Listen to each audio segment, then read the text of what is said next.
मेरे साथ हैं पूर्व निगम पार्षद सुरेश गुप्ता जी, वार्ड नंबर 167। आज करेंगे इनसे बात अरविंद केजरीवाल के 10 वादों की। छत्तीसगढ़ में जाके कहते हैं कि मैंने 10 गारंटियां देता हूं, आप सारी पार्टियां भूल जाओगे जब मेरी गारंटियों को देख लो और मुझे एक बार आजमा के देख लो, सारी पार्टी भूल जाओगे। और क्या हकीकत है दिल्ली की, करेंगे सुरेश गुप्ता जी से चर्चा। गुप्ता जी नमस्कार। नमस्कार जी। तो गुप्ता जी क्या कहना चाहेंगे, क्या है इनकी भूमिका और क्या इनकी रूपरेखा है? कल दिल्ली के ठग ने छत्तीसगढ़ में जाकर 10 गारंटियों का वादा किया।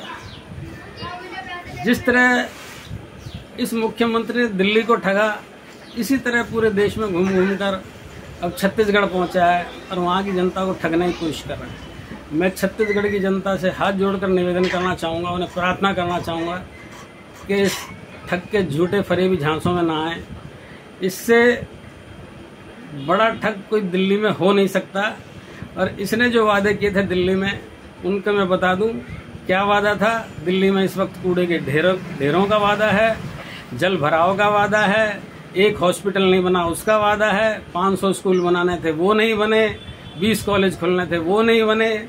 इसके कितने वादे गिनवाऊं जिन पे ये बिल्कुल नाकामयाब हुआ है और दिल्ली की जनता को इसने ठगा है।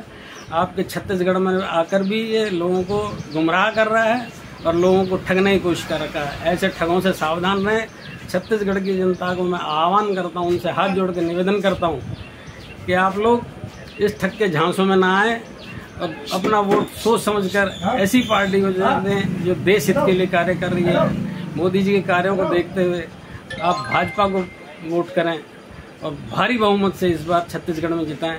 बहुत बहुत धन्यवाद। गुप्ता जी, जैसे कि आप अंबेडकर नगर में सिटिंग काउंसलर भी रहे, बहुत दिन कार्य भी किया है, जो नई आई है कि एमसीडी में भी केजरीवाल का नारा देके क्या बदलाव देखते हैं आज की परिस्थितियों में? पहले की और आज की सफाई व्यवस्था हो, चाहे सीवरेज ट्रीटमेंट की समस्या हो, सीवर जाम की, कुछ है सुधार या बिगड़ी व्यवस्था? मैं आपके माध्यम से बताना चाहता हूं कि आज 1 साल होने को जा रहा है एमसीडी के चुनाव में, लेकिन अभी तक स्टैंडिंग कमेटी का चुनाव नहीं हुआ, जोनों के चेयरमैन नहीं बने हैं। काम होगा कैसे?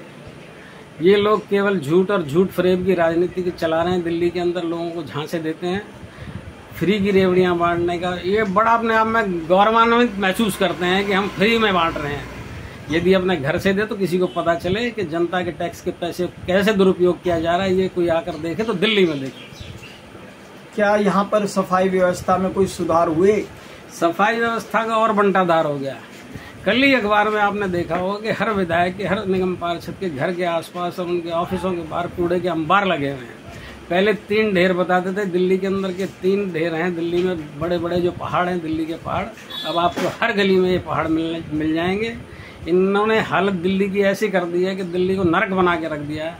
लोगों से सावधान रहने की जरूरत है कि ऐसे फरेबी लोगों से सावधान रहें। गुप्ता जी, जैसे कि हर साल बारिशों के समय में जो दवाइयों का छिड़काव शुरू होता था, मच्छर मार फॉगिंग होती थी, जिसे कि धुआं, आम बोलचाल में बोलते हैं कि धुएं की जो व्यवस्था होती थी मच्छरों को भगाने के लिए, मारने के लिए। बिल्कुल नहीं है, एक बार भी फॉगिंग नहीं है। निगम कर्मचारियों के पास सामान नहीं है, दवाई नहीं है, वो कैसे फॉगिंग करेंगे?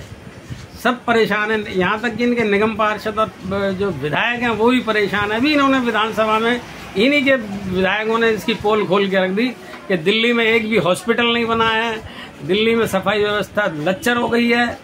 और पानी के पीने के लिए जो बोला है इनके विधायकों ने कि गंदा पानी पूरी दिल्ली की जनता पी रही है और लोग उस पानी को पी पी के बीमार हो रहे हैं। ऐसे हालात इन्होंने दिल्ली में पैदा कर दिए कि कोई महामारी कोई आ जाए दिल्ली में तो कोई बड़ी बात नहीं है। ना तो इन पे हॉस्पिटल है, ना ही सफाई व्यवस्था है, और खुद ही अपने आप कबूल कर लिया कि हमने दिल्ली को कैसा शिक्षा मॉडल दिया है।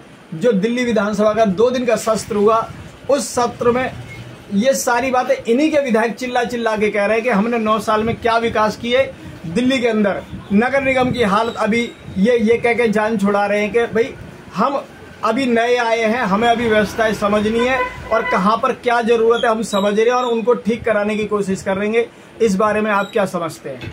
दिल्ली विधानसभा को केवल ये केंद्र सरकार को कोसने के काम में ले रहे हैं। केवल जो जितने विधानसभा के सत्र बुलाए जाते हैं उसमें सिवाय केंद्र सरकार को कोसने के अलावा, एलजी को कोसने के अलावा ये कोई काम नहीं कर रहे हैं। विधानसभा सत्र इसीलिए बुलाए जा रहे हैं ये कि वहाँ पर जाके केंद्र सरकार को गालियाँ दी जाए, अपने जो दिल्ली में करने के काम हैं उनसे मुँह छिपाते फिरते हैं। कोई भी काम होता है उसे एलजी पे या केंद्र सरकार के ऊपर डालकर अपना पल्ला झाड़ लेते हैं। इसी प्रकार जो है इन्होंने अभी यदि जमुना की सफाई की होती तो दिल्ली में बाढ़ की स्थिति पैदा नहीं होती। दिल्ली में कितने लोग बेघर हो गए, कितने लोगों का नुकसान हुआ, इससे कोई मतलब नहीं है लोगों को। गुप्ता जी, जैसे कि ये लगातार 9 साल से कह रहे थे वर्ल्ड क्लास हेल्थ इंफ्रास्ट्रक्चर कराए, हमने स्वास्थ्य सेवाएं सुधार दी हैं, बढ़िया स्कूल कर दिए हैं, अब अपने आप ही क्यों कह रहे हैं कि इनकी व्यवस्था खराब है? इनके विधायक ही इनकी पोल खोल रहे हैं। वर्ल्ड क्लास नहीं, थर्ड क्लास कर दी इन लोगों ने। जितनी व्यवस्था थी सारी चौपट कर दी है। इनको जल बोर्ड को कर्मचारियों के पास देने के लिए तनख्वाह नहीं है, डीटीसी कर्मचारियों को देने के लिए तनख्वाह नहीं है इनके पास। बुजुर्गों की पेंशन पिछले 9 साल से बंद पड़ी है।